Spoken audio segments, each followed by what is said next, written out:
Première étude dans la série des prophètes de l'Ancien Testament. Nous abordons et nous traitons aujourd'hui du livre de Malachie. Malachie est le dernier des prophètes dans l'ordre du canon de l'Ancien Testament, dans le rangement des livres de notre Bible, et Malachie est aussi le dernier prophète chronologiquement parmi ceux qui ont été reconnus comme pleinement inspirés par Dieu. Le judaïsme lui-même a reconnu que dans les siècles qui ont suivi, s'il y a eu certains prophètes, entre guillemets, plus ou moins véridiques, il n'y en a pas eu qui méritent de figurer dans la Bible même. Il n'y en a pas eu pleinement autorisé par Dieu. Il y a une formule des rabbins qui s'énonce de la manière suivante: l'Esprit Saint a déserté Israël. Cela veut dire qu'il n'y a pas eu de prophète reconnu par tous. Malachie a été le dernier. Je vous rappelle que nous avons aussi décidé d'ajouter à la série de nos études sur les livres prophétiques une séance finale où vous pourrez apporter toutes les questions que l'ensemble de nos dimanches ont suscité dans votre esprit, ou ont laissé dans votre esprit. Souvent, nous avons manqué de temps pour le moment des échanges. Les textes eux-mêmes étant si riches pour les résumer, nous avons pris à peu près toute l'heure. Alors, nous avons maintenant au programme une séance en janvier uniquement consacrée aux questions que vous noterez à l'avance ou qui vous viendront sur le champ, mais de préférence, notez-les à l'avance. Ce sera normalement le 3e dimanche de janvier. Après cela, nous prendrons d'autres sujets. M. Sidamon m'a déjà parlé de sujets. Si vous en avez qui vous intéressent, vous pouvez aussi m'en parler. Mais en janvier, donc, séance réservée à tous les prophètes, les grands et les petits, de l'Ancien Testament. Je ne saurais pas forcément répondre aux questions que vous voudrez poser, mais comme j'ai l'habitude d'enseigner sur ces livres depuis pas mal d'années, je pense que je pourrais au moins éclaircir un certain nombre de points. Donc, je suis prêt à recevoir des questions même sans préparation spéciale. Si vous voulez me donner des bouts de papier avec vos questions à l'avance, j'en serais très content aussi. Surtout, n'hésitez pas. Voilà, je laisse ceux qui arrivent s'installer. Je ne ferai pas de lecture préliminaire parce que nous allons faire plusieurs lectures en cours d'étude aujourd'hui. Je prendrai en général la Bible du Semeur pour ces lectures. Nous allons cependant prier pour que le Seigneur nous conduise, qu'il nous fasse bénéficier à plein de ce que nous passons ensemble, du temps que nous passons ensemble devant lui. Est-ce que Mademoiselle Sorante voudrait nous conduire dans la prière ?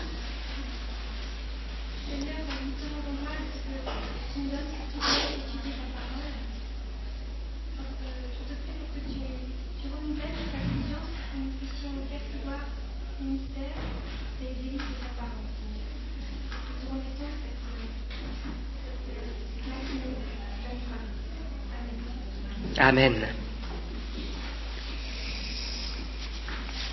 Malachie, c'est Billy Graham.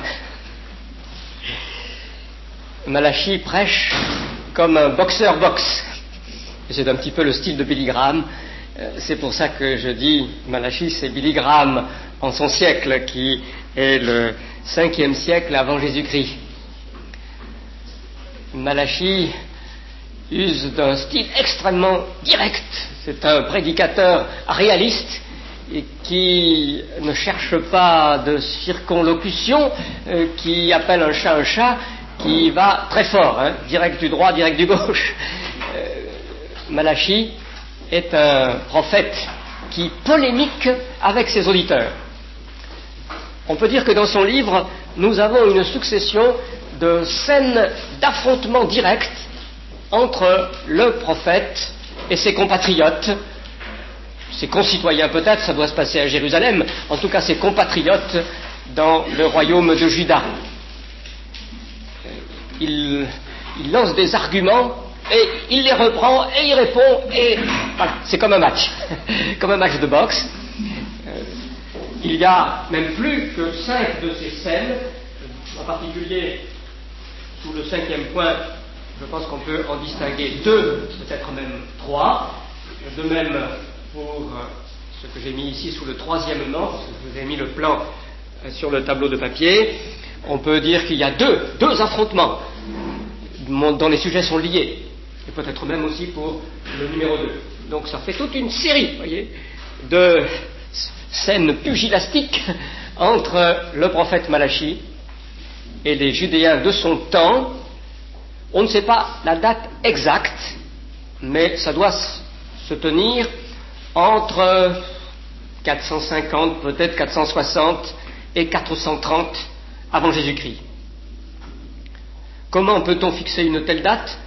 Le livre lui-même nous donne une idée de la situation. Or, c'est la situation contre laquelle Esdras et surtout Néhémie ont dû lutter, dont ils ont essayé de corriger les scandales les plus évidents, à propos des dîmes, à propos des mariages, à propos de la manière dont finalement un peu tout se passait en ce temps-là.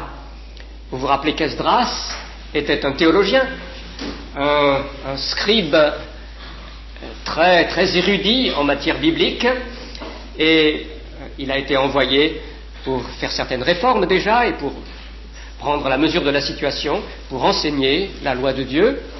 Puis Néhémie était un haut fonctionnaire de la cour de l'empereur de Perse. Et il a obtenu de son empereur, apprenant que vraiment les choses s'étaient plutôt dégradé, en tout cas que c'était un peu la pagaille à Jérusalem, que la situation n'était pas brillante, il a obtenu de son empereur l'autorisation de partir en mission, muni de tous les pouvoirs nécessaires, dans cette lointaine province, pour relever les murailles, pour remettre de l'ordre. Et Néhémie a été 12 ans, au nom de l'empereur de Perse, gouverneur de la ville de ses pères, de Jérusalem, de 445 à 433, avant Jésus-Christ. Plus on avance dans le temps, plus les dates diminuent, puis c'est avant Jésus-Christ, de moins 445 à moins 433. Puis à ce moment-là, il a été rappelé à la cour de Perse, il y est resté un certain temps, on ne sait pas combien. Il est revenu, il a trouvé que les choses en son absence s'étaient à nouveau beaucoup détériorées, il a dû agir très, très brutalement même, comme on le lit au chapitre 13 de son livre. Et combien de temps est-il resté à ce moment-là, lors de cette deuxième visite? On ne sait pas. Alors on pense, comme ce sont les mêmes abus que Néhémie a tenté de réprimer et contre lesquels le prophète Malachi s'est dressé au nom de Dieu, on pense qu'il a dû soit prêcher un peu avant l'arrivée de Néhémie, ou au début du séjour de Néhémie, soutenant l'action de Néhémie, donc 450, 440, soit pendant cet intermède où Néhémie étant reparti, ceux à qui sa poigne ne plaisait pas s'en sont de nouveau donnés à cœur joie, et peut-être que le prophète Malachi a prêché donc vers 432, mais on ne peut pas être absolument sûr, et ce que nous pouvons dire avec certitude nous suffit pour bien cadrer en quelque sorte le ministère de ce prophète, le dernier, donc je le répète, de la série. L'intérêt du livre pour nous vient, me semble-t-il, de son style si pratique, si net dans tous les énoncés, vient de la liberté qui ainsi apparaît des échanges dans ce qui était à l'époque le peuple de Dieu. Je pense que l'intérêt vient aussi de ce que les abus, comme j'ai dit, les comportements malheureux, les attitudes qui ne plaisaient pas à Dieu dans ce peuple ne sont pas sans ressemblance, sans parallèle, me semble-t-il, dans l'Église chrétienne aujourd'hui. L'Église chrétienne aujourd'hui, dans nos pays en tout cas, comme le peuple qui était à Jérusalem, n'est pas en situation de persécution, n'est pas pourchassé, n'est pas écrasé par un envahisseur. Les grands traumatismes de l'exil, la famine, les choses très graves, c'était des souvenirs du passé pour le peuple d'Israël à ce moment-là, vers 450 avant Jésus-Christ. Et de même, pour l'Église dans nos pays, il n'y a pas de drame extrêmement aigu. Mais en même temps, la situation n'était pas brillante, et on ne peut pas dire qu'elle soit brillante pour l'Église chrétienne aujourd'hui dans nos pays. Elle péclote, alors il y a des négligences, il y a des compromis. On ne va pas franchement vers l'idolâtrie, comme ça avait été la tentation d'Israël dans des siècles précédents. Non, on a quand même compris la leçon de l'exil, mais le culte est un culte formel, extérieur, un peu négligent. On fait des compromis avec le paganisme. Et c'est peut-être la situation aussi de l'Église de nos jours. J'espère que ce n'est pas, mais qui sait, la situation de l'Église du tabernacle de nos jours. Alors, c'est pour nous intéressant, pertinent dans notre situation. Alors, premier de ces dialogues très polémiques, presque de boxe, entre le prophète et ses concitoyens, c'est à partir du verset 2, puisque le verset premier est un verset titre, à partir du verset 2, donc verset 2 à 5 du premier chapitre, un dialogue concernant l'élection d'Israël. Dieu avait déclaré à son peuple qu'il le choisissait. Élection veut dire choix, que c'était son peuple choisi entre tous pour lui appartenir en propre parmi tous les peuples de la terre. Et c'était l'expression de l'amour de Dieu pour ce peuple et pour la lignée de ce peuple. Ça remontait en particulier au choix de Jacob parmi les deux fils d'Isaac plutôt que d'Ésaü, plutôt que celui qui aurait eu le droit d'aînesse, selon la coutume de ce temps-là. Dieu avait dit « J'ai aimé Jacob ». C'est lui que j'ai choisi donc. Et c'est sa lignée qui héritera de ma promesse. Et alors la traduction du Semeur dit « J'ai écarté Ésaü, duquel est né le peuple d'Édom ». Cela veut dire « Je ne l'ai pas choisi, lui ». Moi je vous ai aimé, déclare l'Éternel. Et vous me demandez « En quoi donc nous as-tu aimés » Ésaü n'est-il pas le frère de Jacob demande l'Éternel.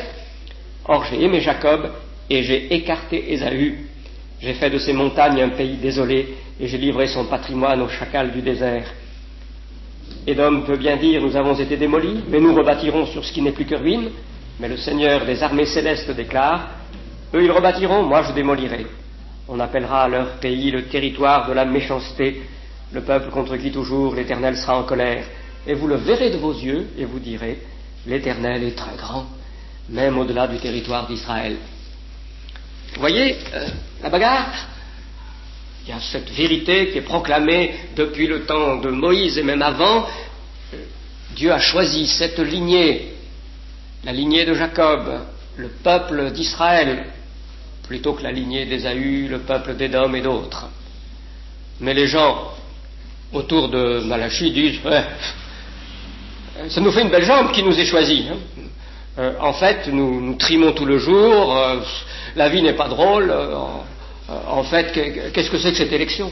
Qu'est-ce que c'est que ce prétendu amour de Dieu pour nous? Oui. Voilà leur réponse qu'ils citent. Oui. Et le prophète réplique en affirmant ce choix de Dieu et en affirmant que la différence va se voir. Que fait l'élection divine? De fait, dans l'histoire, jusqu'à nos jours, Israël subsiste. Édom est oublié depuis des siècles et des siècles. Édom n'existe plus comme un peuple. Quand on regarde une tranche d'histoire et superficiellement, comme le faisaient les Israélites, oui, il peut sembler que l'élection, ce n'est que des mots, que finalement, Dieu n'agit pas. Le regard peut s'accrocher à des faux semblants lorsque il n'a pas de discernement dans l'histoire. Mais finalement, Dieu s'affirme comme celui qui est grand, le grand Seigneur, par-delà toutes les frontières. Il marque la différence dans l'histoire. Voilà ce que réplique le prophète. Et je pense que ça peut s'appliquer à nous facilement. Je crois que nous sommes tentés de dire, nous sommes le peuple élu de Dieu, nous sommes le nouvel Israël. Dieu nous a élus dès avant la fondation du monde pour que nous appartenions à Jésus-Christ et que nous constituions son peuple avec Jésus-Christ comme tête. Mais quelle différence ça fait? Finalement, nous avons tous nos problèmes comme nos voisins. Nous sommes au Seigneur, mais nous sommes quand même au chômage. Bon, vous voyez, bien des gens peuvent raisonner comme le faisaient les concitoyens du prophète.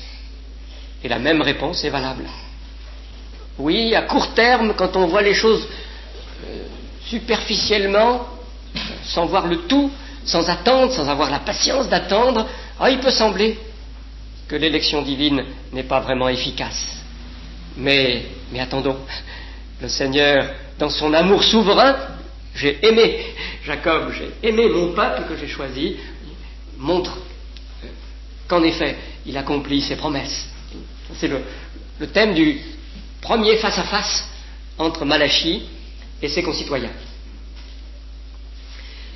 Le ou les deuxième face-à-face, parce qu'en fait, il y a deux thèmes qui sont quand même assez distincts, entre 1.6 et 2.9, concernent le culte offert à l'Éternel.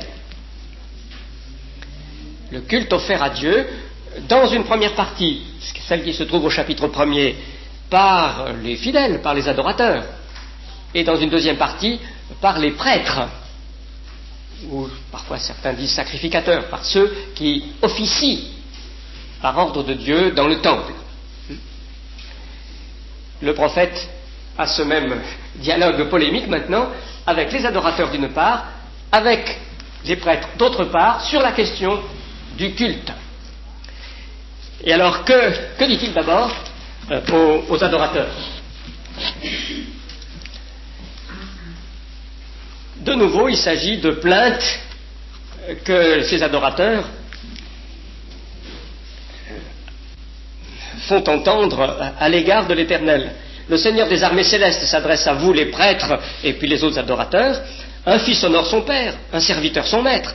Si je suis votre père, où donc sont les honneurs qui me sont dus? Si je suis votre maître, où est le respect qui m'est dû?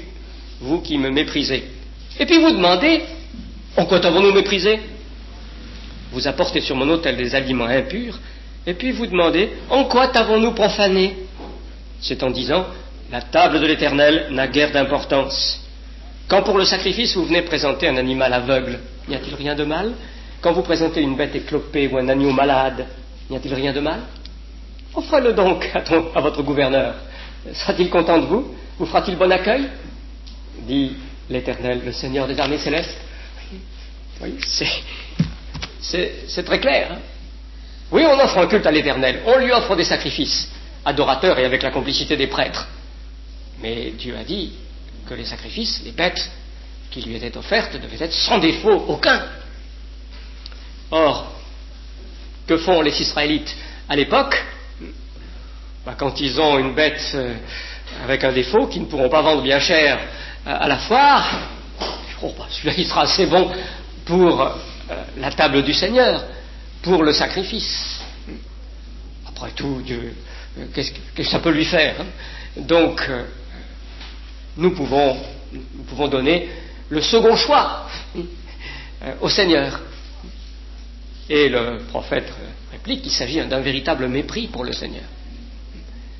Sans doute, il ne disait pas, dans ces mots mêmes, la table du Seigneur est méprisable. C'était beaucoup plus hypocrite. C'était leur façon de faire, concrètement. Et sans doute avec des paroles négligentes, ça ira, qui signifiaient qu'ils méprisaient la table du Seigneur, qu'ils méprisaient l'honneur de Dieu auquel ils prétendaient offrir des sacrifices. Et le prophète réplique alors, vous voyez, très très fort, hein, quoi, mais vous voulez rire, hein? Est-ce que c'est vraiment ça? Honorer le maître? Honorer comme des fils le père? Est-ce que c'est... Vous savez bien que ce n'est pas le cas. Essayez d'offrir ça à votre gouverneur. Vous voyez, le réalisme, le bon sens que met Malachie là la répréhension de ses contemporains. Bon, eh bien, je pense que l'application n'est vraiment pas difficile. Que donnons-nous au Seigneur? Donnons-nous au Seigneur vraiment un hommage digne de lui, ou bien est-ce que c'est ce qui nous arrange après tout de lui donner quelque chose qui ne nous coûte pas trop? Bon, il coûte un petit peu, comme ça nous avons la conscience tranquille, mais c'est quand même le second choix.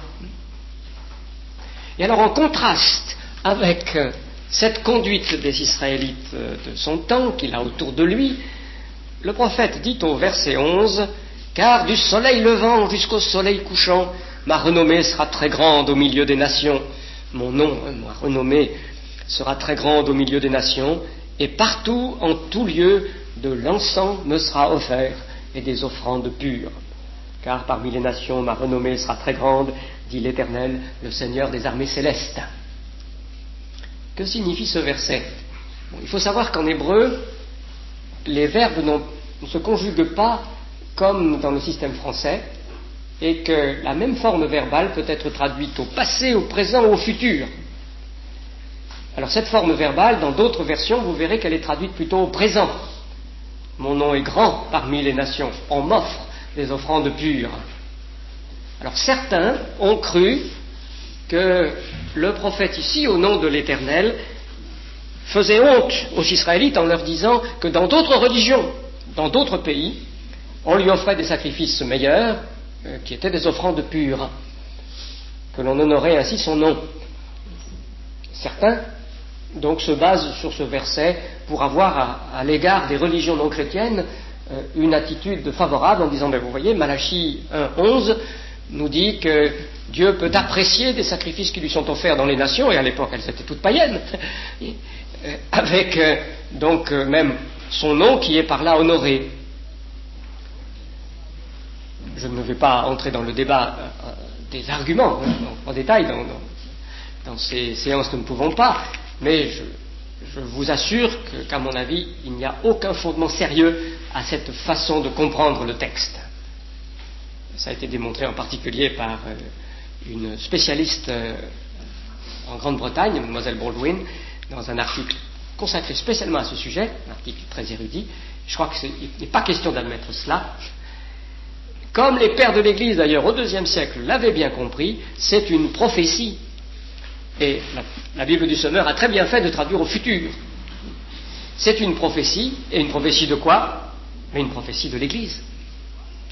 Précisément de ce nouvel Israël, l'Israël de Dieu, qui sera dans toutes les nations, et de toutes les nations, et où Dieu recevra le sacrifice de lèvres qui confessent son nom, car c'est à de tels sacrifices qu'il prend plaisir. Vous vous rappelez ces paroles du Nouveau Testament? Du soleil levant au soleil couchant, de l'extrême Orient jusqu'à l'extrême Occident, Dieu se suscitera un peuple d'adorateurs qui l'adoreront en esprit et en vérité, et dont il agréera les sacrifices et les offrandes. Alors dans le Nouveau Testament, il est clair que ces sacrifices et offrandes ne sont plus des sacrifices sanglants, ne sont plus des sacrifices d'animaux, mais sont le sacrifice de toute la vie des fidèles du Seigneur, leur sacrifice de louange en particulier. Romains 12, verset 1er, chapitre aux Hébreux, dernier chapitre, nous avons des textes qui sont très, très clairs à ce propos.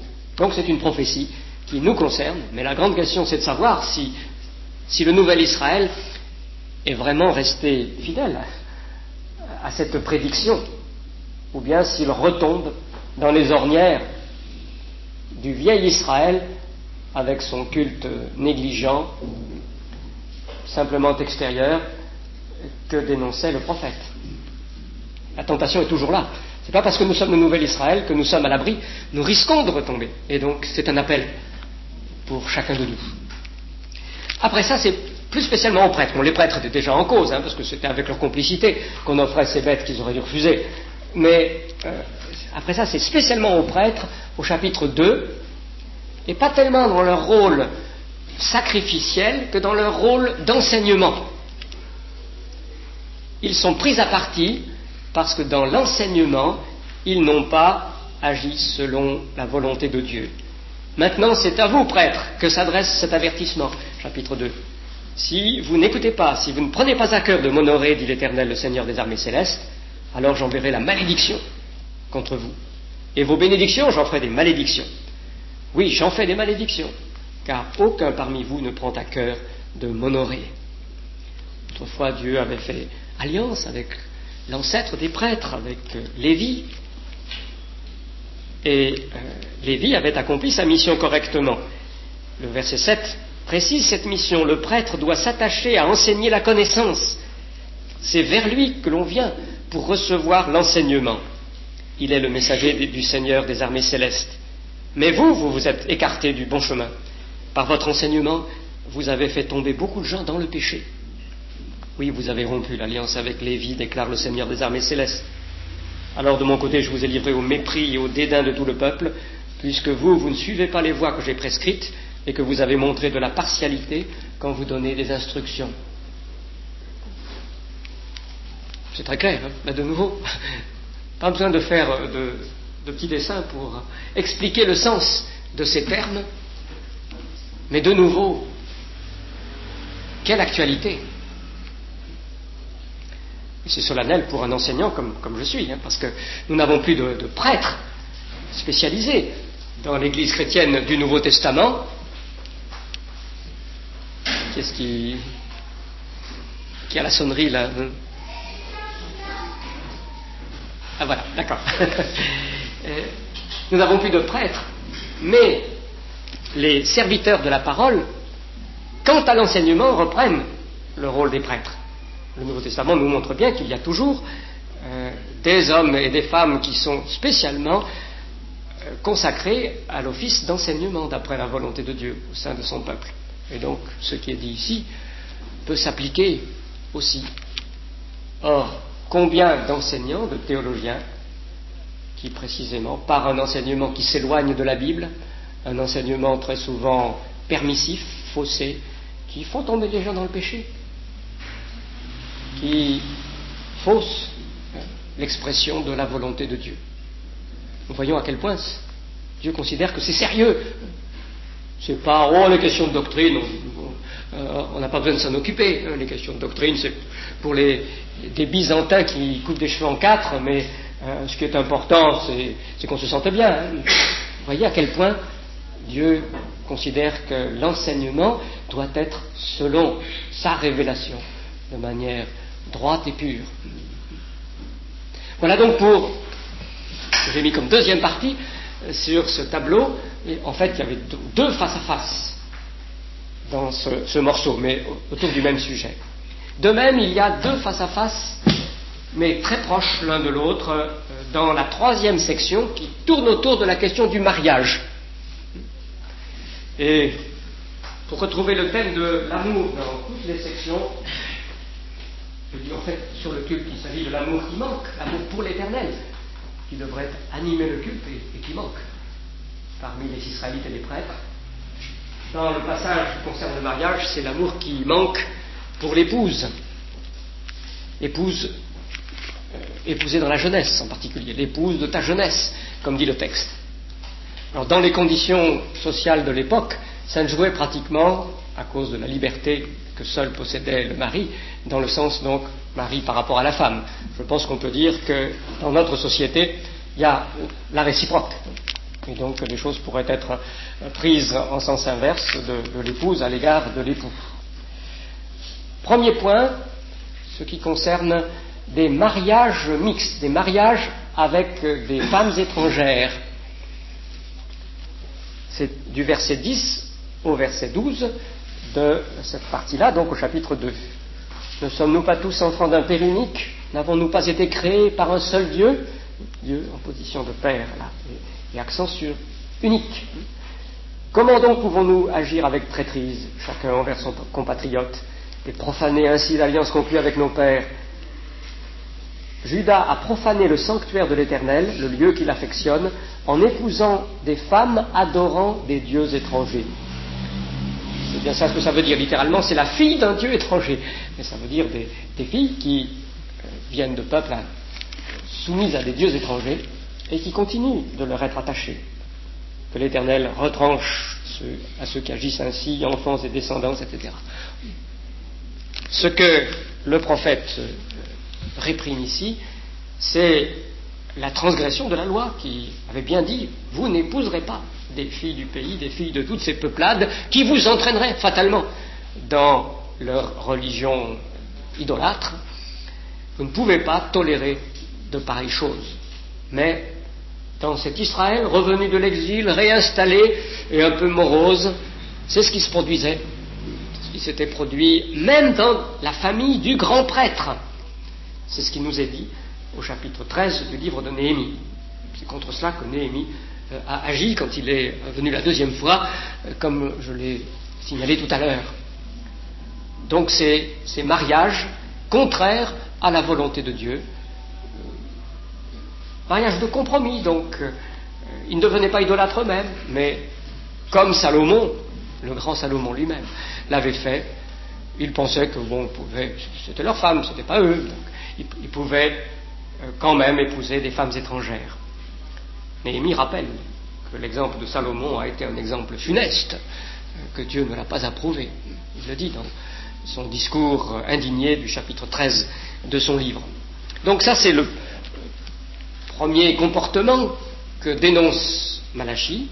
Et puis le deuxième, alors, c'est la coutume du divorce, qui était devenue très fréquente, et sans doute liée au mariage avec des étrangères, comme la plupart des commentateurs le pensent. Sans doute certains Israélites qui avaient une épouse qui s'était un peu usée au travail, eh bien la renvoyaient pour épouser une jeune étrangère qui leur plaisait davantage.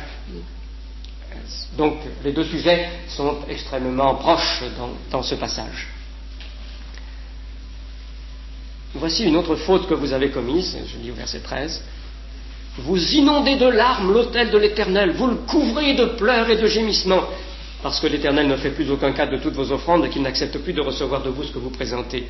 Et vous demandez pourquoi en est-il ainsi? Parce que l'Éternel a été le témoin entre chacun de vous et la femme que vous avez épousée lorsque vous étiez jeune et que vous avez trahi. Très intéressant ce préambule. Il montre que la piété, aux yeux de Dieu, ça ne se mesure pas en pleurs et gémissements. Ce n'est pas l'intensité de l'émotion qui fait la valeur de la piété. Je crois que de nos jours, il est assez fréquent que des gens mesurent par là si vraiment le Saint-Esprit était à l'œuvre. Si les gens pleuraient, alors là, c'est vraiment qu'il y avait le Saint-Esprit. Vous voyez qu'ici, ces pleurs sur l'autel, ils sont sincères. Et ils se demandent pourquoi Dieu ne nous entend pas. Ça n'émeut pas le Seigneur. Ils peuvent être très émus eux-mêmes, ça ne vaut rien, étant donné que dans le comportement, il y a un tel éloignement de la volonté de Dieu. La volonté de Dieu qui est que l'alliance, car elle est appelée alliance, l'alliance entre un homme et une femme dure toute la vie. C'est l'image de sa propre alliance avec son peuple, qui est pour l'éternité. Et donc, quand l'alliance entre un homme et une femme se casse, c'est comme un démenti de ce rapport que le Dieu a voulu établir, de reflet,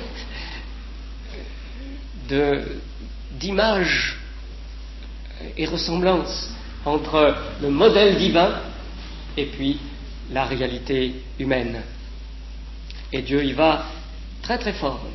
Car je hais le divorce, verset 16, dit l'Éternel, le Dieu d'Israël. Renvoyer sa femme, c'est comme se maculer de sang son propre vêtement en commettant un acte de violence, déclare l'Éternel, le Seigneur des armées célestes. Oui, Dieu, à cause de la méchanceté du cœur de l'homme, Jésus l'a dit, Matthieu 19, a permis le divorce. Dans certains cas, c'est un moindre mal encore par rapport à l'envers que peuvent être des vies de couple tout à fait opposées à ce que Dieu a voulu pour l'humanité. Mais ça n'empêche pas que c'est un grand malheur en soi, qu'un divorce est toujours quelque chose qui ne répond pas à la volonté de Dieu à l'origine pour l'humanité. Et Dieu dit, je hais le divorce dans ce passage. Alors dans le morceau, il y a une difficulté que je signale et un point de traduction encore. Le verset 15 est un verset très énigmatique dans l'original et très disputé parmi les commentateurs. La traduction de la Bible du Semeur est la suivante. Un homme en qui subsiste un reste de bon sens ne ferait pas cela. Mais vous me répliquez, alors qu'a fait cet homme-là, Abraham, dont nous avons l'exemple? Eh bien, il cherchait une descendance qui lui vienne de Dieu.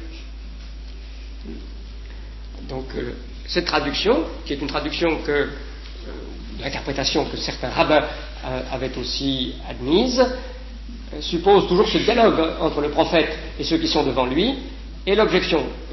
Vous dites, pas de divorce, pas de femme qu'on prend parce que la première est trop vieille, etc.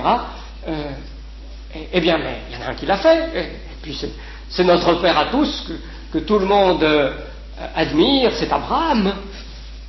Abraham, alors que Sarah était vieille, il a pris Agar. Bon.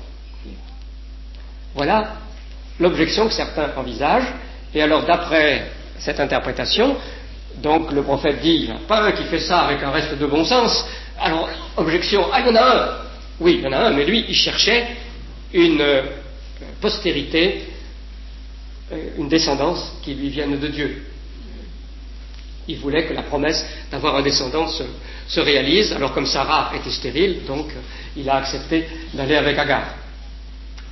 Voilà l'interprétation. Pendant un temps, j'y souscrivais. À vrai dire, je me demande même si le choix de la Bible du Semeur ne vient pas de ce que ceux qui ont travaillé à la Bible du Semeur ont été plusieurs de mes anciens étudiants qui ont pu m'entendre sur ce point à l'époque où j'acceptais cette façon d'interpréter. Mais maintenant, j'ai changé. Je pense qu'une autre interprétation quand même est meilleure. Elle est indiquée en note dans la Bible du Semeur. C'est la dernière traduction qui est indiquée en note. Dieu n'a-t-il pas fait un seul être, chair possédant souffle de vie, et que cherche cet être unique? Une postérité de Dieu. C'est une traduction aussi possible. Je ne peux pas vous montrer comment, à partir de l'hébreu, on peut arriver à ces deux possibilités, mais je vous assure qu'elle est aussi possible.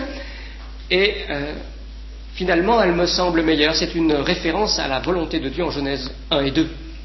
Dieu a voulu que l'homme et la femme soient un seul être, chair et souffle de vie, qui est une descendance. Voilà la volonté de Dieu. C'est un rappel de la volonté originelle du Créateur, si c'est ça.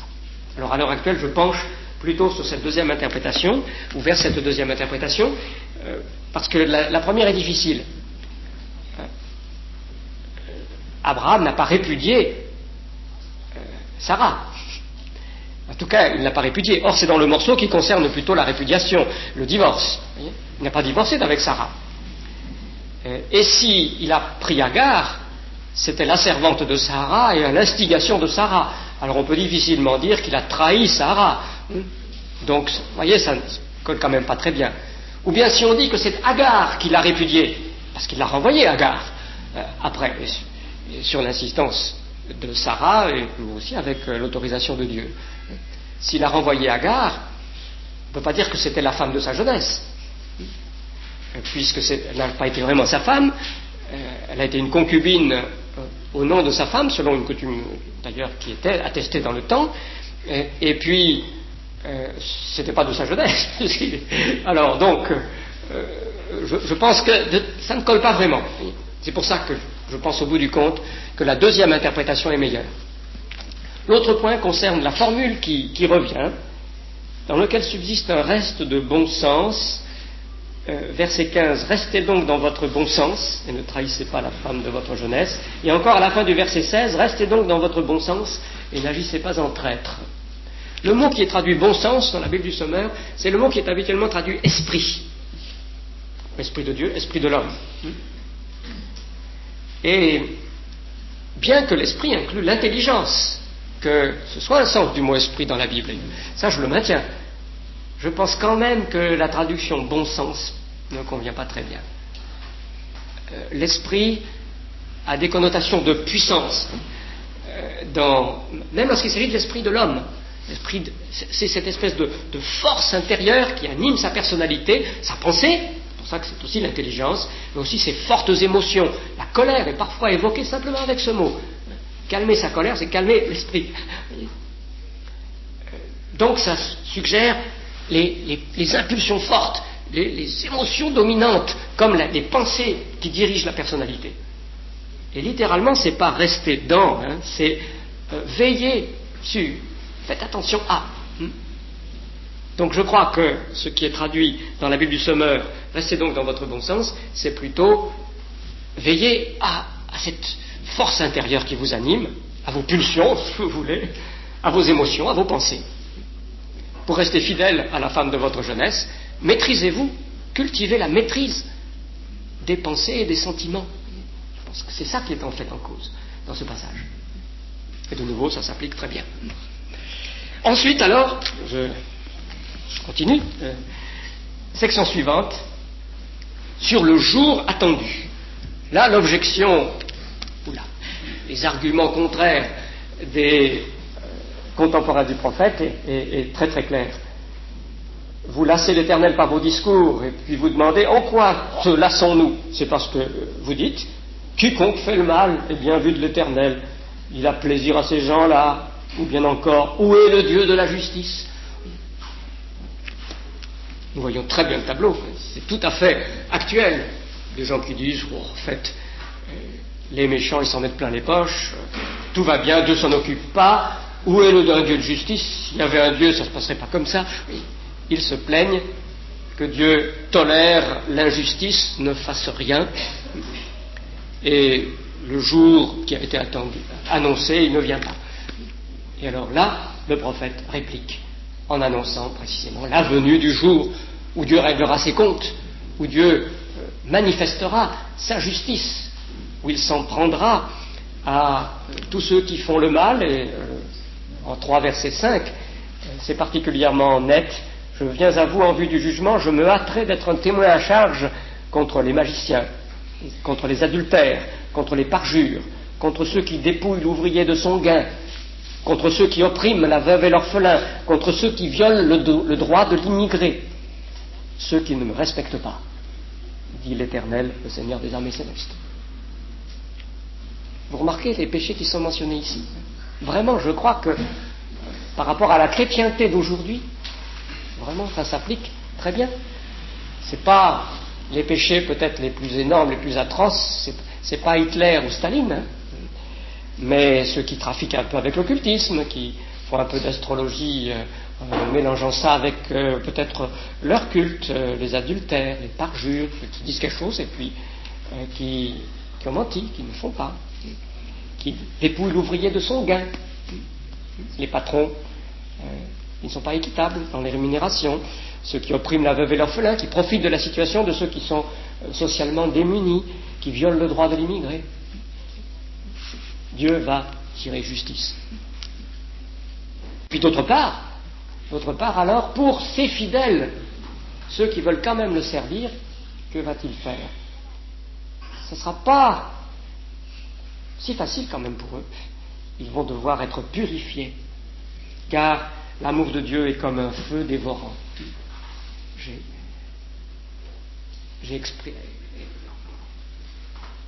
J'ai utilisé l'expression le feu terrible de l'amour de Dieu. Vous vous rappelez que l'Épître aux Hébreux nous dit que Dieu est aussi un feu dévorant, notre Dieu, un feu dévorant. Et le feu est une image pour l'amour dans toute la Bible. Ceux qui l'aiment, Dieu les purifie par sa venue comme par un feu, et cela est dit, qui tiendra quand il apparaîtra. Il sera semblable au brasier du fondeur, au savon de potasse des blanchisseurs. Il s'agit de nettoyer. Il siégera pour fondre et épurer l'argent. Oui, les descendants de Lévi, il les purifiera, il les affinera comme l'or et l'argent, et ils seront alors pour l'Éternel des hommes qui lui présenteront l'offrande dans les règles. Donc la purification que la venue du Seigneur implique pour ses serviteurs mêmes, qui seront à son service. Dieu les aimants ne les veut pas sales et plus ou moins encore attachés à des choses pernicieuses. Il les purifie. C'est ça sa volonté. Et alors, cette venue n'est pas seulement la venue du jugement, c'est la venue du juge, et du juge est sauveur puisqu'il purifie. Et cela alors apparaît au verset 1er. Je vais envoyer mon messager pour aplanir la route devant moi, et soudain, il viendra pour entrer dans son temple, le Seigneur que vous attendez. C'est l'ange de l'Alliance appelé de vos vœux. Le voici, il arrive, déclare l'Éternel, le Dieu des armées célestes. C'est un passage extraordinaire. Dieu annonce qu'il va venir. C'est lui qui va purifier son peuple comme un feu. Et c'est clair que c'est lui, puisqu'il est appelé le Seigneur, et qu'il entre dans son temple. C'est surtout cette expression, son temple, qui, à mon avis, montre que ce doit être Dieu lui-même. Car ce qui caractérise le temple, c'est que c'est la maison de Dieu. C'est le lieu saint, c'est-à-dire qu'il lui appartient exclusivement à lui. S'il entre dans son temple, c'est Dieu. Et pourtant, il se distingue de Dieu, puisqu'il est appelé l'ange de l'Alliance ou le messager de l'Alliance. Parce que le mot ange peut se traduire aussi bien messager. Messager de l'Alliance. C'est un envoyé. Vraiment, je ne vois pas comment les lecteurs juifs de ce passage peuvent l'interpréter. Il ne peut trouver sa réalisation qu'en la personne de notre Seigneur Jésus, qui est le Seigneur, qui est Dieu, venu dans son temple, et puis qui est en même temps envoyé par le Père. C'est seulement la vérité de la Trinité qui permet d'associer la distinction entre Dieu et cet envoyé et l'union parfaite, l'unité entre eux, qui fait qu'il est le Seigneur, Dieu lui-même. Et puis ce Dieu envoyé par Dieu le Père, il est lui-même précédé d'un autre messager. Je vais envoyer mon messager pour aplanir la route devant moi. Donc Dieu vient comme lui, messager de l'Alliance, Seigneur, mais avant lui vient quelqu'un qui lui prépare le chemin. Et vous savez que dans le Nouveau Testament, ce messager a été clairement désigné, c'est Jean-Baptiste. Jean-Baptiste, au chapitre 1er de Marc, ce verset est cité pour dire que c'est lui. Et en Matthieu 11, attendez, non, c'est peut-être pas Matthieu 11, j'ai noté. Et dans un autre passage, cela nous est encore confirmé plus loin. Non, ça doit être Marc 9. Donc, deux fois, cela nous est dit en toute clarté, c'est lui. Et alors, ce qui est intéressant en plus, c'est que mon messager, devant moi, c'est le nom même de Malachi. Mon messager en hébreu, c'est Malachi, et le nom du prophète, c'est Malachi. C'est son nom même qui est utilisé ici. Je vais envoyer Malachi devant moi. Je pense que le prophète a voulu jouer sur son nom. Probablement, d'après l'avis majoritaire parmi les spécialistes évangéliques, Malachi, donc c'est une forme abrégée de Malachia, envoyé de l'Éternel. Mais ici, il emploie la forme qui correspond à mon messager, parce qu'il joue sur son nom. Lui-même n'est pas encore Jean-Baptiste, mais il est un précurseur de Jean-Baptiste. Il appartient à ce cortège de préparateurs qui ouvrent la voie pour le Seigneur. Il se situe lui-même dans cette histoire de la prophétie. Et en un sens, c'est la symétrie admirable du plan de Dieu. Le dernier des prophètes, c'est mon messager, puis Dieu s'arrête d'envoyer des prophètes, et puis mon messager, Jean-Baptiste, de nouveau un prophète. C'est pour ça que les foules en Judée, vers l'an 27 de notre ère, sont tellement excitées. De nouveau un prophète, après plusieurs siècles. De nouveau un prophète, et c'est mon messager, celui qui accomplit cette parole pour ouvrir le chemin du Seigneur, qui entre dans son temple, qui purifie les siens, qui apporte déjà le jugement pour ceux qui ne se tournent pas vers lui. Voilà donc pour ce morceau qui est remarquable, une prophétie extrêmement précise. Et puis, alors, dernière section dans ce que j'ai mis avec plusieurs éléments sur la différence que fait la fidélité à Dieu, parce que Dieu aime ceux qui sont sérieux avec lui. C'est dans ce sens que j'emploie l'expression l'amour qui vaincra. Premier problème, celui des dîmes. Bon, ça fait partie des négligences des Israélites à l'époque. Comme ils offrent des bêtes de seconde qualité, ils ne sont pas non plus vraiment exacts dans l'obéissance aux préceptes de la dîme. Ils ne donnent pas au Seigneur ce que le Seigneur attend. Et Dieu dit, vous me volez en fait, vous me volez. Alors il dit, en quoi te volons-nous? Et comment un homme peut-il voler Dieu? Mais Dieu réplique, et c'est ce qui est si beau ici, apportez donc vos dîmes dans leur totalité dans le trésor du temple, pour qu'il y ait des vivres dans ma demeure. De cette façon-là, mettez-moi à l'épreuve, déclare l'Éternel, le Seigneur des armées célestes. Alors vous verrez bien si de mon côté, je n'ouvre pas pour vous les écluses des cieux et ne vous comble pas avec surabondance de ma bénédiction. C'est dans son amour que Dieu veut toutes ces dîmes. Il n'en a pas besoin, bien sûr.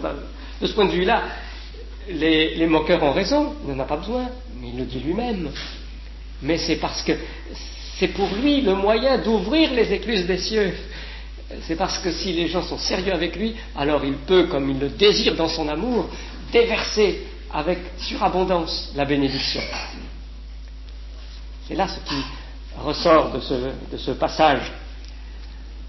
Nous ne sommes plus sous la loi de Moïse, nous n'avons plus à payer la dîme de la même façon, mais le principe spirituel d'un engagement sérieux avec Dieu demeure.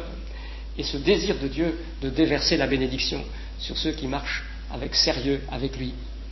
Je crois que c'est très clair dans ce passage. Et puis, le débat s'élargit en quelque sorte à partir du verset 13. Vos propos contre moi sont durs, dit l'Éternel. Et vous vous demandez, quels propos avons-nous proférés contre toi? Eh bien, vous avez dit, il est bien inutile de servir Dieu. Qu'avons-nous gagné en lui obéissant et en menant le deuil devant le Seigneur des armées célestes? C'est pourquoi maintenant nous estimons heureux les arrogants, tous ceux qui font le mal prospèrent. Tout en mettant Dieu au défi, ils s'en sortent indemnes. Voilà la plainte, ça ne sert à rien d'être fidèle, de bien obéir au Seigneur, de le suivre, ça ne sert à rien finalement. Les autres qui ne le font pas, ils s'en tirent mieux. Voilà le discours qui est cité et contré par le prophète. Mais ceux qui sont fidèles à l'Éternel se sont entretenus les uns avec les autres. L'Éternel a prêté attention à ce qu'ils se sont dit, il les a entendus. Alors on a écrit un livre devant lui pour que soit conservé le souvenir de ceux qui sont fidèles à l'Éternel et qui le révèrent.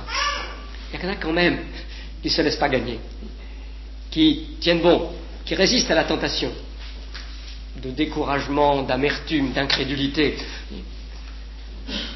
Et vous remarquez qu'ils se sont entretenus les uns avec les autres. Le prix de la communion fraternelle, des échanges, quand il s'agit de tenir bon dans cette tentation. Quand on est seul, on est très fragile. Tout le monde pense comme ça. On dit, quand même, je ne peux pas tout seul avoir raison contre tous les autres. Mais quand on est même un petit groupe, on se soutient. Et en s'entretenant les uns avec les autres, les fidèles de l'Éternel sont capables de résister à la tentation. Et ils prennent date pour que leur fidélité au Seigneur, ils puissent en quelque sorte vérifier que le Seigneur y est attentif et qu'il fait quelque chose.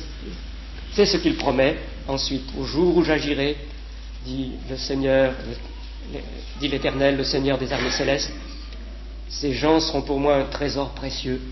J'aurai compassion d'eux, tout comme un père a de la compassion pour un fils qui le sert. Alors à nouveau, vous verrez qu'il y a une différence, etc.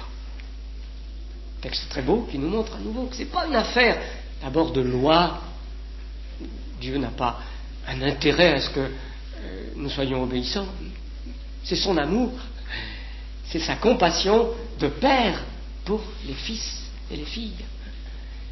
Alors ça n'empêche pas le service, un fils qui le sert. Ça n'empêche pas l'obéissance, l'autorité. Dans ce temps-là, le père, il a de l'autorité, oui. Mais vous voyez, ce n'est pas une affaire quand même simplement de patron et de loi. C'est l'amour de Dieu. Il veut que ses enfants suivent la voie qui est la voie de la vie. Et dès qu'ils vont dans cette voie, alors il se réjouit d'avance de les bénir, de leur montrer son amour. Et il y a une magnifique promesse au verset 20. Pour vous qui m'êtes fidèles, pour vous se lèvera le soleil de justice qui portera dans ses rayons la guérison. Alors vous sortirez et vous campaderez tout comme des veaux à l'engrais.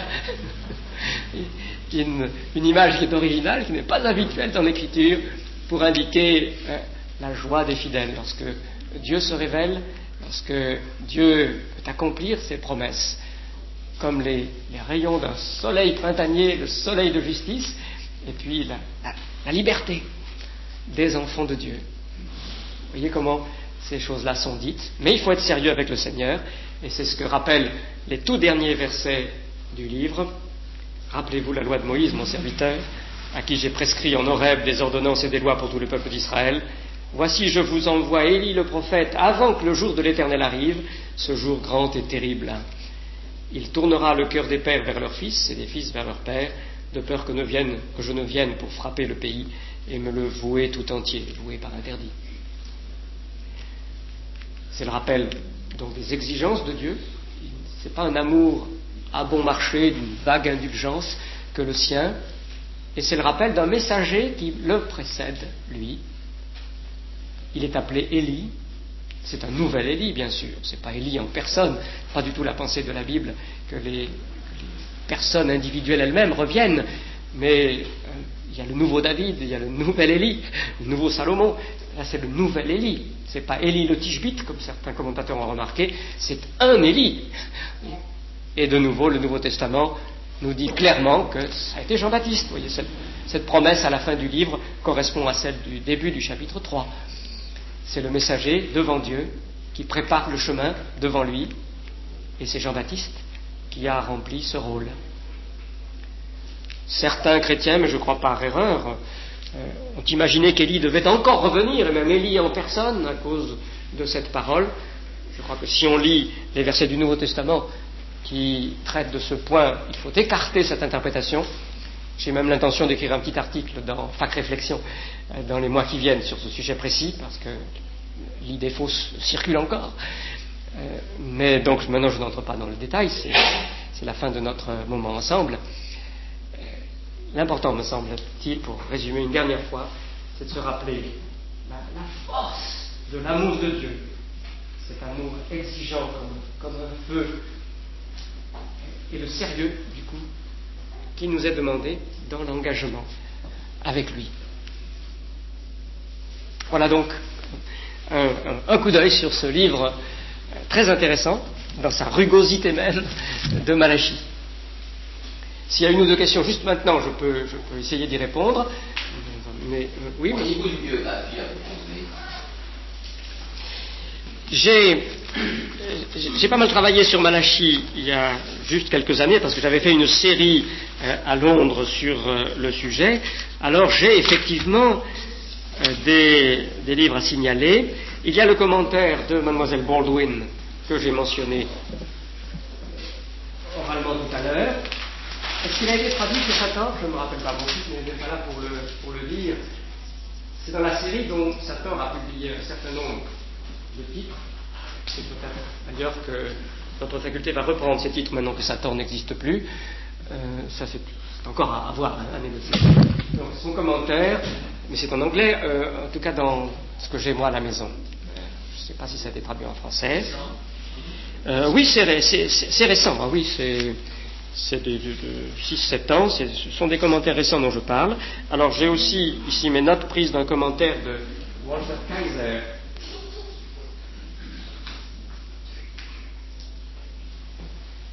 qui est un évangélique américain, Malachi, God's Unchanging Love. Et ce Kaiser que j'ai rencontré, il était professeur travaillé de Chicago pendant très longtemps. Il était doyen d'ailleurs même là, à la faculté Trinity. Et puis maintenant, il est professeur dans la faculté où j'ai moi-même étudié autrefois. Gordon Conwell. S'appelle sur la côte est des États-Unis. Donc il y a son commentaire. Qu'est-ce que j'ai encore un élément de bibliographie.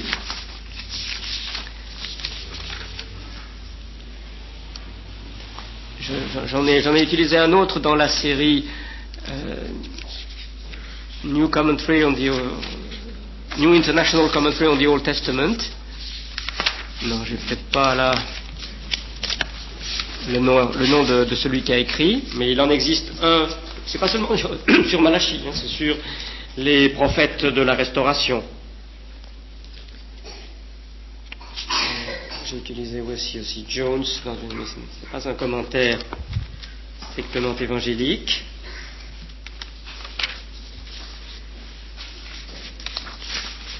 J'avais utilisé un petit ouvrage par M. Tatford père sur les petits prophètes. Je crois que c'est un peu tous les petits prophètes, mais il y a quelque chose sur Malachie. Je me rappelle que je l'avais utilisé pour lui.